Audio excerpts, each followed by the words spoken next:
कुटुंबात एकमत, गावात पत, शेतात खत आणि समाजात किंमत असणं खूप गरजेचं आहे। आता मला सांगा, एखाद्याच्या कुटुंबातच एकमत नाही तर त्या कुटुंबाला समाज अजिबात चांगलं म्हणत नाही, कारण त्यांच्या कुटुंबात एकमत नाही, त्यामुळे वाद तंटे भांडणं चालूच असतात, का तर त्यांचे मत जुळत नाहीत। आणि कुटुंबात एकमत, स्त्रियां कसं कुटुंब सावरणारे स्त्रिया असतात बरं का, पुरुष कसं कमवून आणायचं, घरचेली खाऊ घालायचं, पण कुटुंब म्हणजे कुटुंब जर टिकवून ठेवायचं असेल तर ते महिलांच्या हातात असतं। म्हणजे घरातल्या ज्या महिला आहेत त्या महिलांचं एकमत असणं गरजेचं आहे। पण काही लोकांचं कुटुंबात त्यांचं एकमत नाही, ज्यांचं कुटुंबातच एकमत नाही तर बाहेरच्या समाजाचे सोबत एकमत कसे राहणार, कशी समाजाची सेवा करणार। पॉइंट दुसरं, गावामध्ये पत असणं, म्हणजे गावामध्ये पत म्हणजे की बाबा किंमत देणं, गावातल्या लोकांनी किंमत देणं।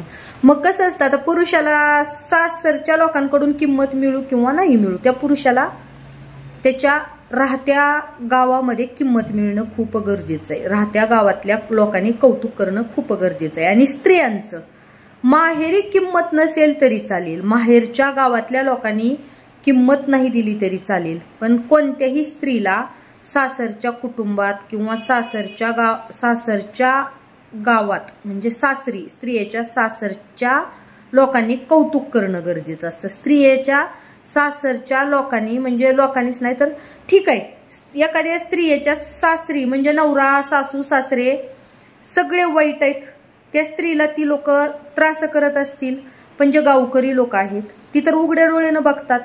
गावकरी लोकांना दिसतं, जर समजा एखाद्या सासरचे लोक त्रास करत असले एखाद्या स्त्रियाला तर गावातल्या लोकांना दिसतं।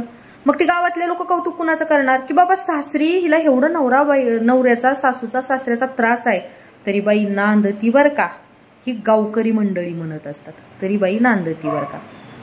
पण काय करणार, एखाद्या बाईला ना तिथंही किंमत नसते, तिथून हाकालून दिलेलं असतं, आणि ती बाई मी समाज सुधरवणार आहे, मी समाजाच्या हिताचं काहीतरी करते, मी समाजासाठी झगडते।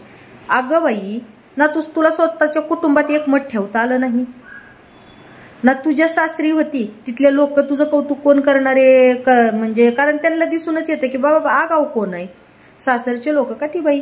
त्यामुळं पत, तुला गावातल्या लोकांची पत भेटली नाही। आता राहिलं शेतामध्ये खत, जर शेतामध्ये आपण खत घातलं तरच पीक चांगलं येतं बरं का, नाहीतर उगाच भली मोठी 2-4 एकर शेती असेल, 5-25 एकर शेती असेल, आणि त्या शेतीला कधी खतच नाही टाकला तर तिथं पीक चांगलं उगवत नाही। त्यासाठी शेतीला खत टाकणं गरजेचं आहे। आणि समाजामध्ये किंमत असणं खूप गरजेचं आहे, जी किंमत जरांगे पाटलांना आहे, त्यामुळं जरांगे पाटलांच्या नावावर किती जरी भुंकलं तरी समाजाला कळतं की कुणाला किती किंमत आहे आणि कुणाची काय लायकी आहे, आणि समाजानं दाखवून दिलेलं आहे बरं का मागच्या 1-1.5 महिन्याखाली कुणाची किती लायकी आहे। त्यामुळं जरांगे पाटलांच्या विरोधात कुणी जरी भुंकलं, किती जरी चिखल उडवलं, काही जरी, एक लक्षात घ्या, सावित्रीबाई फुले जेव्हा महिला साक्षर व्हाव्या म्हणून झटत होत्या त्यावेळेला त्यांच्यावर पण चिखल माती फेकण्यातच आलेलं आहे, त्यांच्यावर लोक असतातच तसे। तसं अगदी जरांगे पाटील समाजासाठी काहीतरी करत आहेत की बाबा माझा समाज सुधारला पाहिजे किंवा समाजाच्या लेकरा बाळांचं चांगलं झालं पाहिजे, पुढं त्यांना म्हणजे शिक्षणाचं वगैरे सवलती मिळाल्या पाहिजे म्हणून झटत आहेत।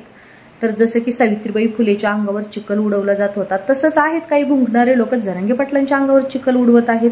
पण सावित्रीबाई फुलेंनी त्यांचं साध्य केलंच, महिलाला साक्षर बनवण्याचं काम, तसंच जरांगे पाटील पण साध्य करणारच आहेत। तुम्ही किती बी चिखल उडवावं, जरांगे पाटलांच्या अंगावर चिखल टाकायच्या आधी तुमचे हात चिखलानं भरत आहेत हे तुमच्या लक्षात येत नाही।